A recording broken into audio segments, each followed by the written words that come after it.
Nuclear weapons serve as the persistent backdrop to the entire Cold War, from the Trinity tests to Sloika and Ivy Mike, to the Cuban Missile Crisis, Star Wars, and beyond. The secret of not only harnessing the atom, but weaponizing it was a key aspect of the time period we study here.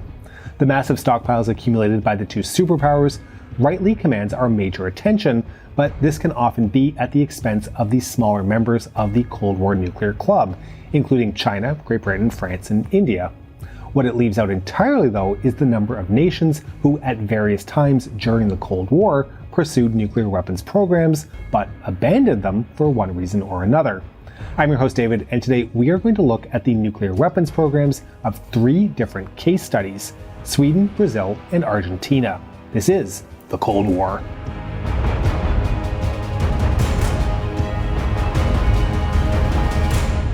Life can be not only busy, but also really complicated, and it can be difficult sometimes to just get by. I know for me, being able to talk to a professional when I am feeling overwhelmed has been incredibly helpful and has helped me work through some pretty low moments in my life. Being able to talk to somebody who was there to listen and to give advice really helped me find my way. That's why I am so pleased to introduce BetterHelp as the sponsor of this video, as a great way to help people who may be struggling with their own mental health, to assist in connecting them with a licensed therapist who is trained to listen and provide helpful, unbiased advice. Just go to betterhelp.com/thecoldwar and answer a few questions, and BetterHelp will match you to an experienced professional trained to help people with any struggles you may be facing. You can do this from your computer or your phone, via phone call, video chat, or even messaging, however you feel most comfortable. You'll be matched with a therapist usually within 48 hours. Let BetterHelp connect you to a therapist who can support you, all from the comfort of your own home. Visit betterhelp.com/thecoldwar or choose The Cold War during sign up and enjoy a special discount on your first month. So in the present day, nuclear weapons are associated with either great powers, the United States, China, and Russia, regional powers, like in India and Pakistan, former powers, like the United Kingdom and France, or hyper-militarized so-called rogue states, like North Korea. Other countries are known to have advanced nuclear weapons programs, but have not confirmed successful detonations, like Iran. But the scientific and technological know-how, combined with the financial cost, as well as the opportunity cost and alliance structures, along with moral considerations, has meant that most countries, including several large military powers, do not possess nuclear weapons. However, the current state of affairs was not inevitable. During the Cold War, especially at the outset, nuclear weapons were seen by many as simply the next stage of arms development, in the same way that gunpowder and tanks had revolutionized previous wars. With these new super weapons, it was argued that entire divisions could be replaced by a handful of nuclear bombs. Small states could potentially inflict such devastating damage that conventional measures of military strength, like the number of aircraft or number of troops, were no longer as clear-cut. Countries as diverse as Switzerland, Libya, and South Korea all flirted with the idea of going nuclear. We're going to start today with a look at Sweden. On the 27th of July 1945, Cabinet Secretary Stig Salin at the Swedish Ministry of Foreign Affairs received a visit from the United States Minister Plenipotentiary to Stockholm, Herschel Johnson. During the meeting, Johnson asked that Sweden sign an agreement establishing effective control over all future production, holding, use, and export of raw material containing uranium or derived from it. While Swedish diplomats initially had little knowledge of the explosive potential of uranium or other radioactive elements, it quickly became apparent following the American bombings of Hiroshima and Nagasaki in early August that these materials possessed inestimable military importance. Tasked with responding to the request, which also stipulated a ban on uranium exports without the explicit approval of either the British or American governments, as well as to grant these countries precedence in future deliveries, was the newly appointed Foreign Minister, Östen Undén, who took office only days prior. The Anglo-American proposals became the basis for a broader and more challenging issue: how would Sweden navigate the new reality of a nuclear world? Not only was this Sweden's first encounter with the issue of nuclear weapons and material, but also a particularly sensitive one to engage with. The post-war era put Sweden in a vulnerable position between the emerging Cold War blocs of East and West, both of which were intertwined with Sweden historically, economically, and politically. Obtaining nuclear weapons was not the initial objective of the Swedish government in the post-war period. Instead, a large part advanced by Prime Minister Tage Erlander, the goal was to establish the proposed Scandinavian Defence Union, a military alliance that would consist of Sweden, Denmark, and Norway. The hope for people like Erlander was that should a Third World War break out, Scandinavia as a whole would be able to remain outside of the conflict, which was expected to be fought mainly in Central Europe by the two blocs that were being established. Scandinavia had been spared during the First World War, but the experiences of the Second World War, in which both Denmark and Norway had been occupied, resulted in skepticism towards the idea, especially from Norway. Denmark was considerably more open to the idea, but both Norway and Denmark's eventual ascension to NATO resulted in the death of any hope for a Scandinavian defense union, leading the Swedish government to look for a different alternative. Still committed to neutrality, a policy that dated back to the 19th century, the Swedish government increasingly considered nuclear weapons to be a viable option.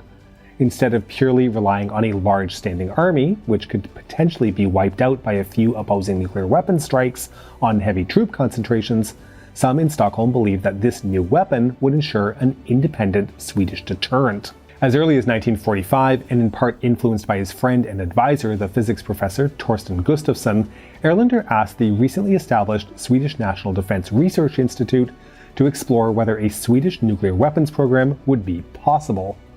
This resulted in the Swedish Line, a policy in which Sweden would produce plutonium-based atomic weapons without foreign assistance. While heavy water would be imported, the plan was that sufficient plutonium could be produced through the fission of Swedish uranium using Swedish nuclear reactors. Central to Swedish conduct was the centrality of maintaining a civilian dimension to the weapons program.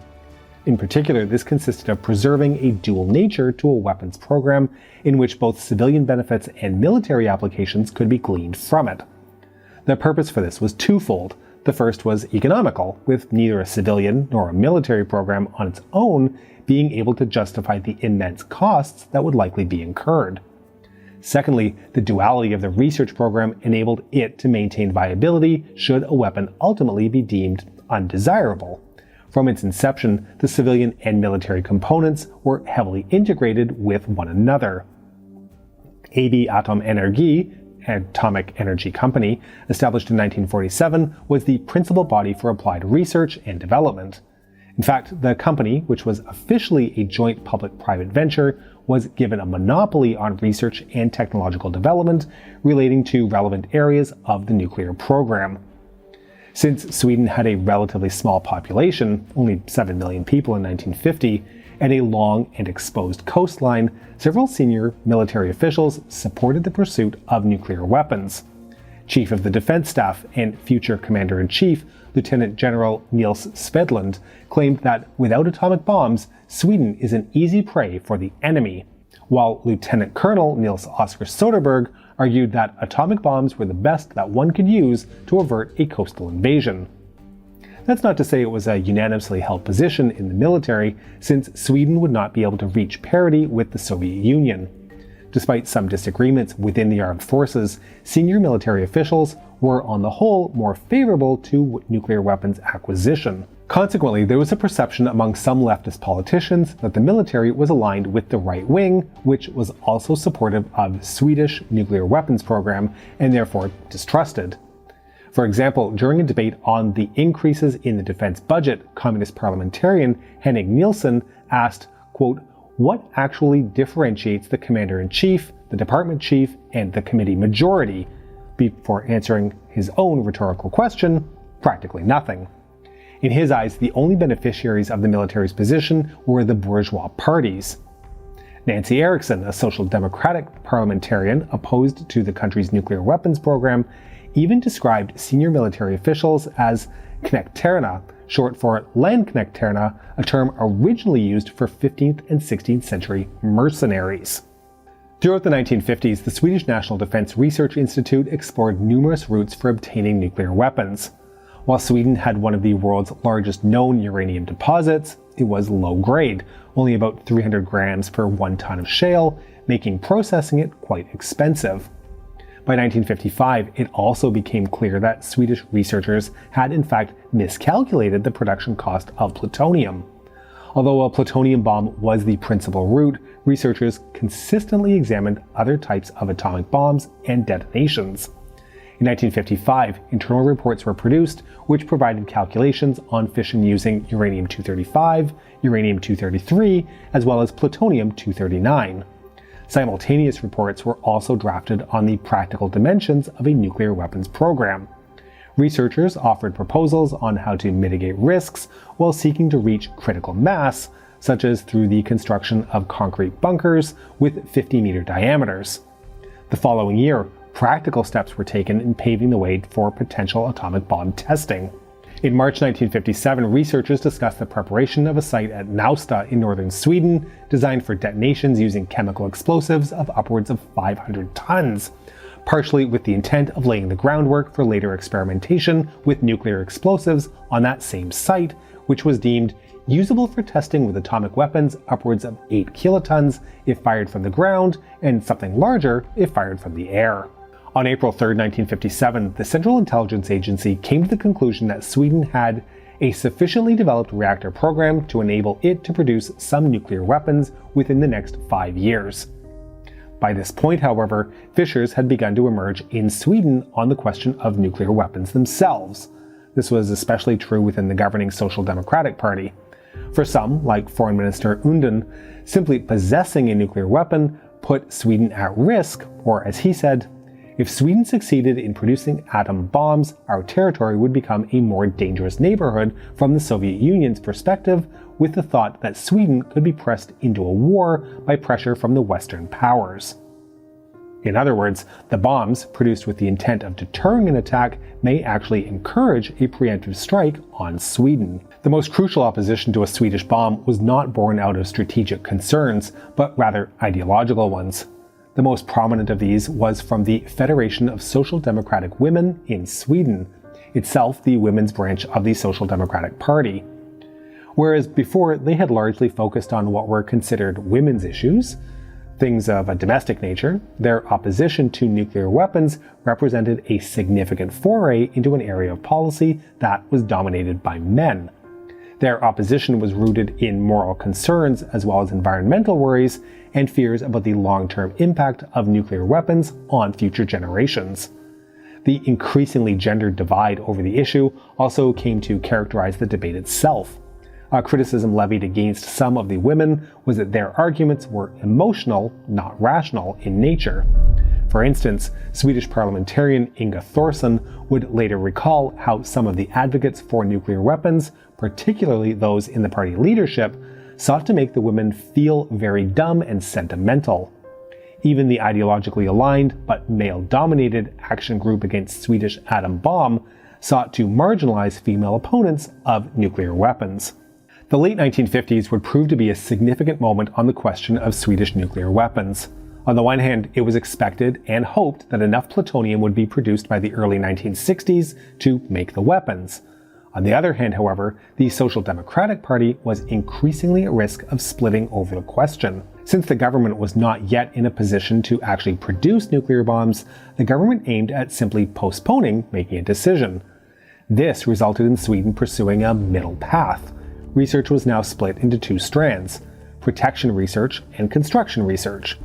While in practice not so cleanly divided as the government proclaimed, the general aim was for the former to encapsulate questions such as the deployment and effects of nuclear weapons, as well as what type of safeguards could be taken to defend against a nuclear attack, whereas the latter focused on procuring the weapons themselves. But then, what had initially been intended as a temporary measure to delay making a decision would in fact set the course for the eventual abandonment of the program itself. While some covert research into making nuclear weapons continued, the late 1950s and early 1960s, compounded by growing global concerns around nuclear war, meant that opposition to nuclear weapons continued to grow in Sweden. By the mid-1960s, irreversible steps were being taken that further restricted the government's ability to commit a possible U-turn at a later point. In January 1970, Sweden acceded to the Treaty on the Non-Proliferation of Nuclear Weapons, which committed the Nordic country both to not obtaining nuclear weapons as well as putting nuclear material under international control. With both NATO and the Warsaw Pact now firmly in place, and Sweden, along with Finland and Austria, stuck in between these two adversaries, a pursuit of nuclear weapons in the 1960s would have risked producing a destabilizing effect on European security.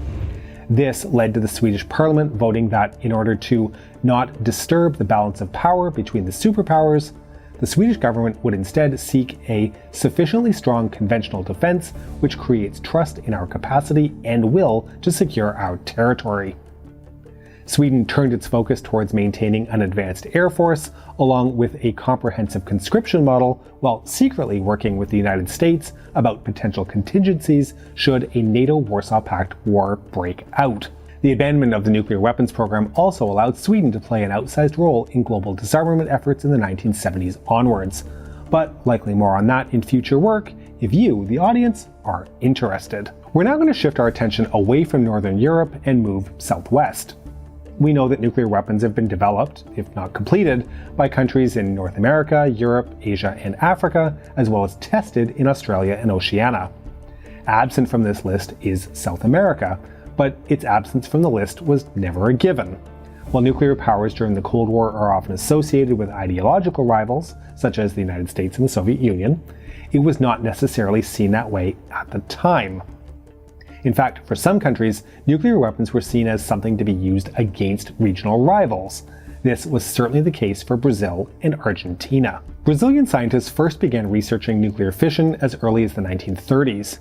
Beginning in the 1940s, Brazil signed a series of agreements with the United States, initially dealing with mining, but these eventually would result in a US pledge to transfer nuclear technology to the Latin American giant. In 1965, with the Brazilian military having seized power the previous year and establishing a military rule that would last over 2 decades, Brazil and the United States signed an agreement whereby the latter would provide a nuclear power plant to the former, with construction of the Angra 1 reactor starting in 1971. While the United States, as a superpower and the Western Hemisphere's hegemon, was an obvious partner in Brazil's nuclear, albeit so far non-weapons aspirations, it was not the only potential partner for the South American giant. Initially, in the early 1960s, Brazil looked to France as a possible source for a uranium-powered nuclear reactor, though these efforts were abandoned in 1964. In 1975, Brazil and West Germany signed an agreement whereby Brazil would obtain 10 nuclear power plants on the condition that they were subject to International Atomic Energy Agency safeguards. Ultimately, these efforts too failed to reach the goals the Brazilian government had set out for itself, partially as a result of American pressure. Suspicions about a weapons program led Washington to block the export of some technologies, such as high-speed computers, which negatively impacted universities, the national oil company Petrobras, and the National Space Research Institute. Instead, parallel to the civilian bilateral project, the Brazilian government initiated a covert program codenamed Solimões Project. Rather than creating a standalone program, it incorporated the efforts of all 3 branches of the armed forces. The Navy was tasked with making ultracentrifuges for uranium enrichment, the Air Force with research on laser enrichment of uranium, while the Army focused on graphite reactors in order to make plutonium. Though the military government hoped to involve all 3 branches, ultimately only the Navy, in cooperation with the Institute for Energy and Nuclear Research, was successful with their MIT-trained officers, and the Navy essentially dominated the country's secret parallel program. Now, the secret program to enrich uranium, officially called the Autonomous Program of Nuclear Technology, was approved in the late 1970s by President João Figueiredo, and was guided by a number of factors. For the Navy, it helped advance its ambition to build nuclear-powered submarines. Additionally, the ability to enrich uranium was seen as a status enhancer, thereby elevating Brazil's position in the international community through prestige. Additionally, the oil crisis that began in 1973 illustrated how unpredictable global energy supplies were. We should point out, however, that some believe the oil crisis was merely an excuse, since the national electricity grid was mainly reliant on hydropower, and that oil was still necessary for transportation and industrial needs. So, what other major factor could there be? Well, one of the main motives was Argentina's concurrent nuclear program.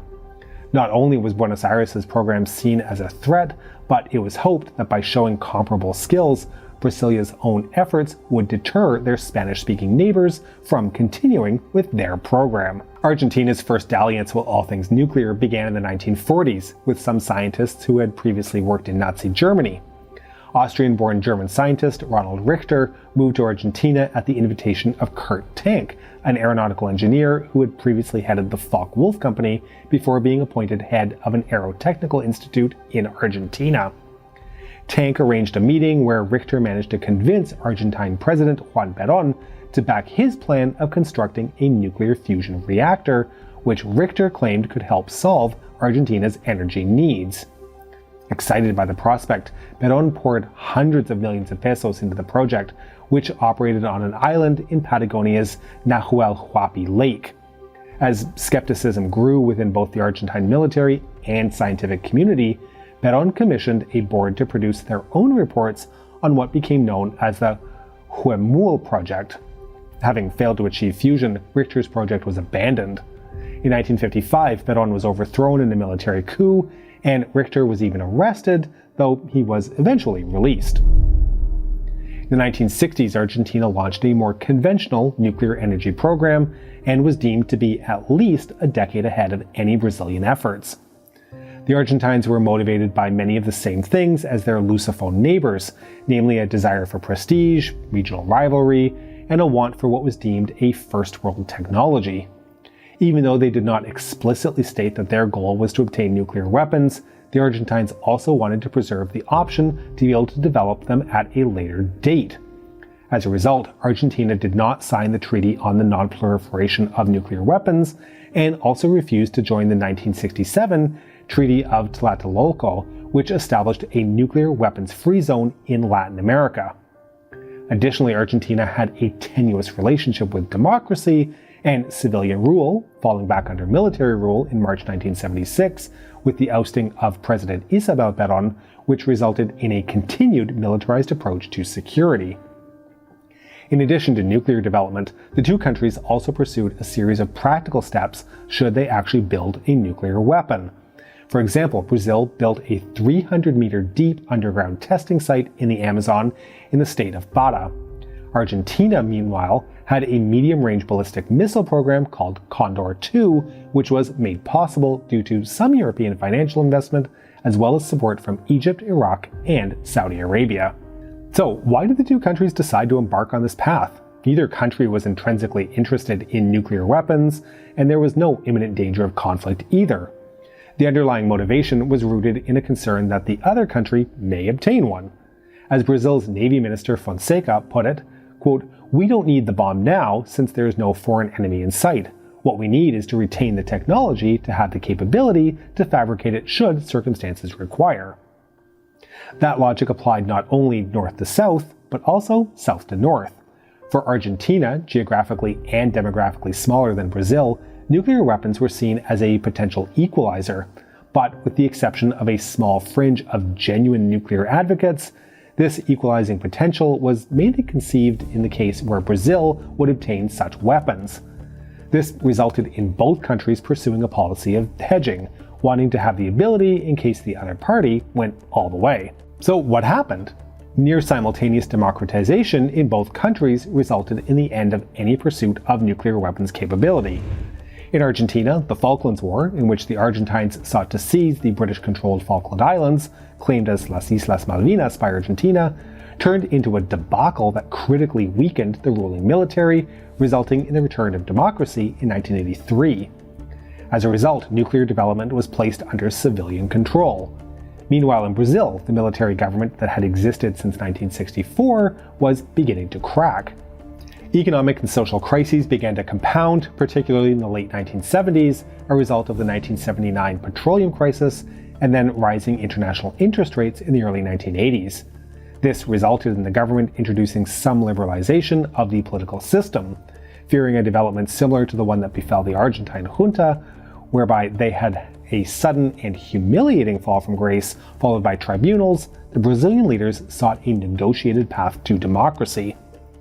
With both military regimes out of power, civilian leaders both in Brasilia and Buenos Aires began gradually moving away from their nuclear aspirations which were never fully about the bomb, but rather about a general capacity to obtain one later, along with a specific goal of having significant nuclear technological capabilities.